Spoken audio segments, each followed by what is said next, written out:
And welcome back, everybody. Thanks for sticking with us. Megan Frazier McBrogan is our guest.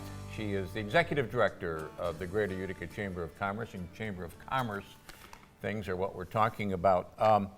The Chamber has been around since 1896. Yes, yep, I haven't been. Well, that's obvious, yeah. But that's quite a record, 1896, going strong. What kind of membership do you have these days? So our membership is around 600 members, and they range, they're not only located in Utica, more throughout the Mohawk Valley, anybody who does business in Utica.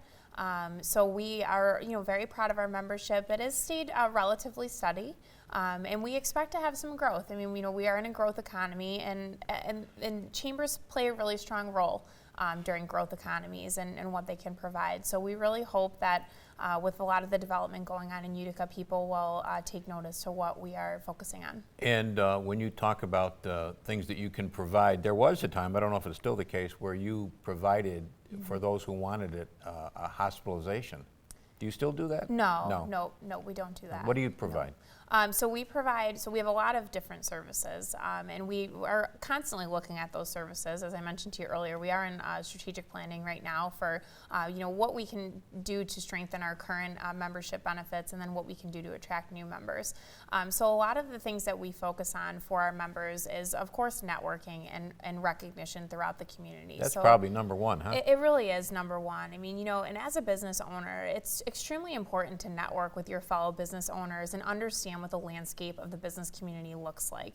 It helps identify opportunities, it helps you create, a support system, and really that's what it's all about. If businesses come together and they, address the common issues that they're having, address how maybe those can be navigated, I mean, that's how everybody grows together, and you want to see your neighbor do well because it helps your business do well. So networking is certainly number one, and I think people think of networking, they think of going to an event. It doesn't necessarily have to be that way. Belonging to an organization that has the amount of members we do, there's strength in numbers, there's strength in voices. Many voices are better than one, so that's a big piece.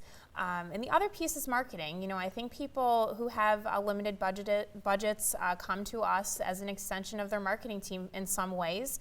It helps get the word out with those other businesses at a very low cost. It helps spread your news throughout our network of members, and I think that that's a really vital thing for a lot of businesses. And I guess just saying that you're a member of a Chamber of Commerce is something. Yes, and I think that some people look at chambers as an older, type of organization. Like you said, we were founded in 1896, so I think it's easy to think that not much has changed, but a lot has changed, and we're constantly updating our member benefits and looking at, how can we help people grow, and that's really what we're all about.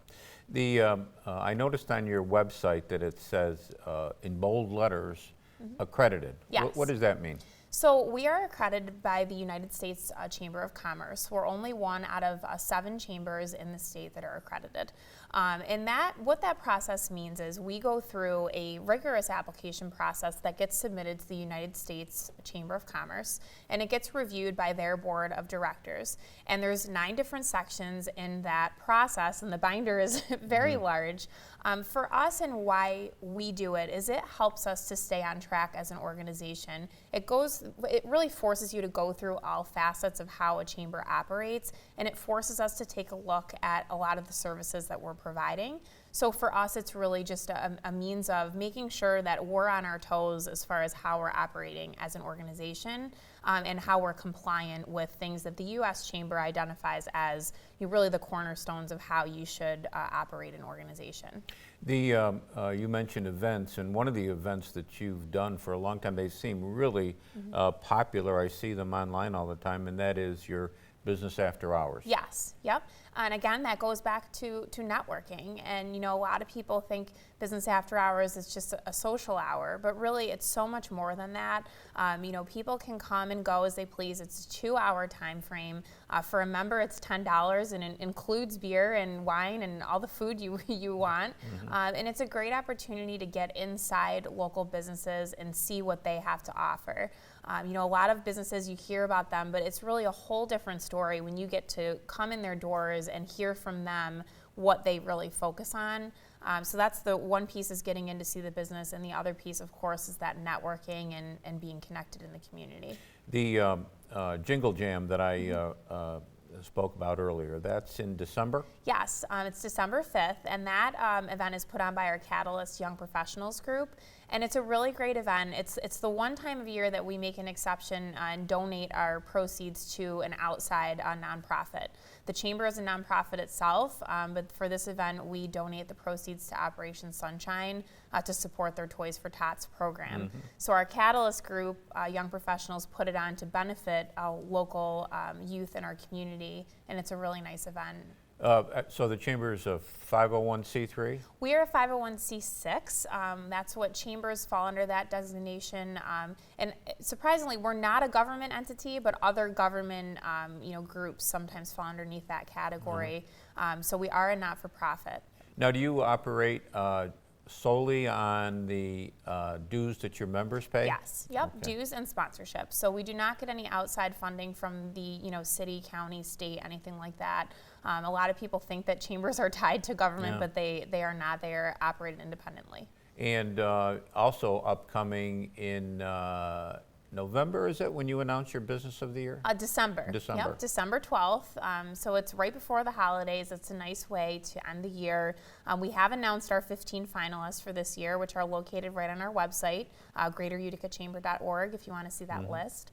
But we have 5 categories, so we will announce the 5 winners at the luncheon. And it's really a nice holiday event. As a matter of fact, Steve Ventura from WUTR, when he was on our board as our publicity and events chair, we really restructured that event, and we made it so it was more like an award show. So when you come, you can expect the 5 videos. We play a little, kind of a little preview of all the finalists, and then we ultimately unveil the winner through those videos. So it's really fun, and Steve had a big hand in restructuring that event, and we like to say it's a really fun holiday event. We keep it exactly to an hour, so we won't take up too much time of your afternoon, and it's just a really nice time to celebrate all the accomplishments of our local businesses throughout the year. Good. Okay, we'll take a short break. We'll be back with Megan, and we'll talk more about the Greater Utica Chamber of Commerce. Short break, right back.